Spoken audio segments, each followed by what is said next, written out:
వీక్షకులందరికీ ప్రభు అయిన యేసుక్రీస్తు నామమున శుభములు కలుగునుగాక.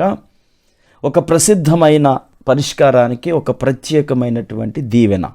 ఆదికాండము 13వ అధ్యాయము 14-15 వచనాలను ఇప్పుడు చదువుకుందాం.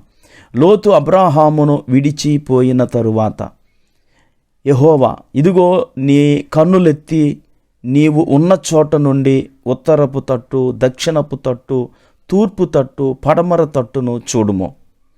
ఎందుకనగా నీవు చూచుచున్న ఈ దేశమంతటిని నీకును నీ సంతానమునకును సదాకాలము ఇచ్చేదను. ప్రియులారా, అబ్రహాము తన కుటుంబ సమస్యను ఒక దానిని శాంతియుతంగా పరిష్కరించాడు. అబ్రహాము లోతులు విస్తారమైన గొర్రెలు, గొడ్లు, గుడారాలు కలిగిన వారుగా ఆశీర్వదించబడ్డారు. వారు కలిసి నివసించటానికి ఆ ప్రదేశము చాలకపోయాను, అంటే ఇరుకైపోయింది. ఎందుకనగా వారి ఆస్తి వారు కలిసి నివసించలేనంత విస్తారమై ఉండెను. కనుక స్థలము ఇరుకైపోయినది. స్థలం ఇరుకైపోయినప్పుడు సమస్యలు వచ్చాయి. అబ్రహాము యొక్క పశువుల కాపరులకును లోతు పశువుల కాపరులకును కలహము పుట్టింది. అలా పుట్టిన కలహాన్ని అబ్రహాము ఎంతో ఉదారంగా పరిష్కరించాడు. ఏమంటాడు?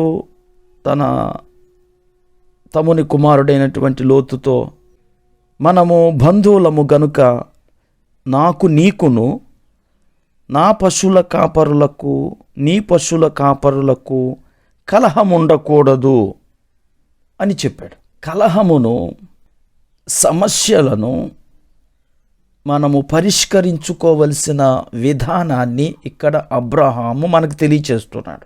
బంధువులము అనే ఆలోచన కలిగి ఏ సమస్యనైనా పరిష్కరించుకోవాలా. బంధువులము గనక నీకు నాకు, అలాగే నీ పశువుల కాపరులకు నా పశువుల కాపరులకు కూడా కలహం ఉండకూడదు అన్నాడు అబ్రహాం. అంటే అబ్రహాము ఇక్కడ శాంతి ప్రియుడుగా కనబడుతున్నాడు. ప్రియుల శాంతి కారకుడైన దేవుడు శాంతిని అపేక్షించు వారిపైన, శాంతిని అన్వేషించు వారిపైన తన కృపావర్షము కురిపించుటలో ఆనందం పొందుతాడు. ప్రియులారా, దేవునితో సహవాసము కలిగిన వారు, దేవుని స్నేహితునిగా ఉండగోరేవారు ఈ భూమి మీద శాంతి కాముకులుగా ఉండాలి. తన బంధువర్గం కోరుకున్న ప్రదేశాన్ని వారికి ఇచ్చివేయటంలో అబ్రహాము అత్యంత గౌరవం, అత్యంత ఔదార్యంగా ప్రవర్తించాడు. శాంతి నిమిత్తం నిగ్రహం వహిస్తే తత్కారణంగా మనం కోల్పోయిన దానిని ప్రభువే భర్తీ చేస్తాడు. ఈ విషయాన్ని మరలా చెప్పనివ్వండి.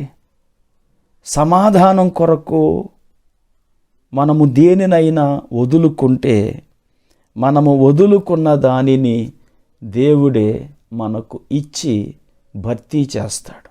అబ్రహాము ఈ విధంగా తన ఔదార్యాన్ని ప్రదర్శించిన తరువాత వెంటనే దేవుడు రంగంలోకి వచ్చాడు. వచ్చి అబ్రహామును ఆశీర్వదించాడు. తాను ఇవ్వబోయే దేశాన్ని చూడమని చెప్పి తన వాగ్దానాన్ని దేవుడు అబ్రహాము పట్ల స్థిరపరిచాడు. కనుక మీరు, నేను, మనందరము ఈ 2024వ సంవత్సరంలో శాంతి కాముకులుగా ఉందాం, శాంతి దాతలుగా ఉందాం, అబ్రహాము వలె దీవించబడదాం. కొత్త నిబంధన క్రైస్తవ్యము కూడా అదే.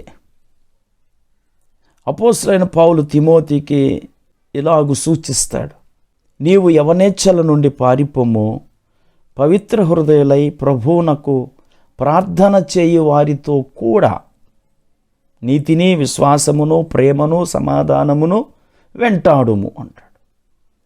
అంటే ప్రభువుకు ప్రార్థన చేయు వారితో కూడా సమాధానమును వెంటాడుము.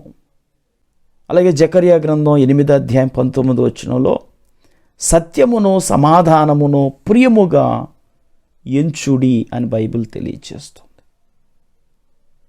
అలాగే పేతురు రాసిన మొదటి పత్రిక 3:11 సమాధానమును వెతకి దానిని వెంటాడుము అని ఉన్నది.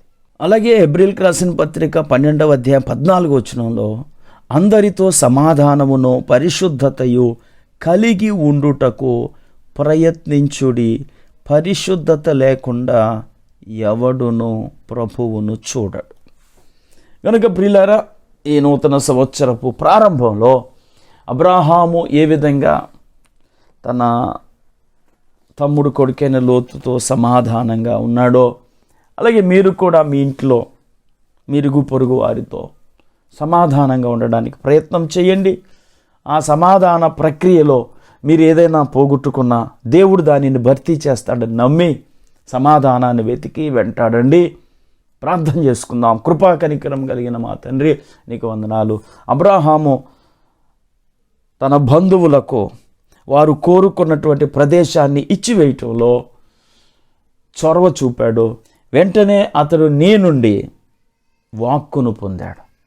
కనుక మేము కూడా సమాధాన కుమారులుగా ఈ లోకంలో ఉండుటకు మాకు సహాయం చేసి మమ్మలను ఆ విధంగా వాడుకొనమని యేసుక్రీస్తు నామములో ప్రార్థించి వేడుకుంటున్నాం తండ్రి. ఆమేన్.